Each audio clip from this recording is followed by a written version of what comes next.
Hello' everyone, কি খবৰ আপোনালোকৰ? আজি আমি আহিছোঁ আকৌ এঠাইলৈ ফুৰিবলৈ। এয়া ৰিয়া আৰু তাইৰ ফ্ৰেণ্ডছ।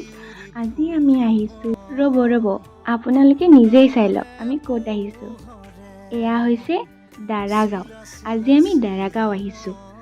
যিহেতু এইকেইদিন বহুতেই বেছি গৰম, সেইবাবে আমি ভাবিলোঁ যে অকণমান ঠাণ্ডা জেগাত যাই ফুৰি আহোঁ।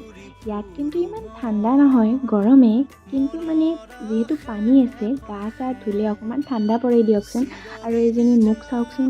প্ৰথমতে আমি গ'লোঁ সুৱা পাহাৰৰ ওপৰত, আৰু এই বাঁহৰ দলংখনেৰে যাব লাগে। দেখাত যিমান সহজ, কিন্তু যাওঁতে বিৰাটেই টান। যিহেতু জেগাখিনি অকণমান পাহাৰীয়া, যাওঁতে একেবাৰে সাৱধানে যাব লাগে। আৰু এইটো হ'ল একেবাৰে টপ ভিউ। তাত ওপৰত গৈ এনেকৈ বাঁহৰ বিচনা টাইপ আছে, ইয়াত আমি দুইজনীয়ে শুলোঁ অকণমান টাইম। তাৰপিছত মই বান্দৰৰ নিচিনা এই চকাকেইটাত উঠিব চেষ্টা কৰিলোঁ, কিন্তু নোৱাৰিলোঁ। তাৰপিছত আমি গোটেইকেইজনীয়ে মিলি কিবাকিবি খালোঁ। তাৰপিছত আকৌ আমি নামি আহি এয়া পানীত গা ধুব বুলি চবেই আমাৰ কাপোৰবোৰ চেঞ্জ কৰি ল'লোঁ। তাৰপিছত চবেই ঠিকছে এনজয় কৰিলোঁ পানীত নামি একেবাৰে। কি ক'ব আৰু, বিৰাটেই বেছি ভাল লাগিলে।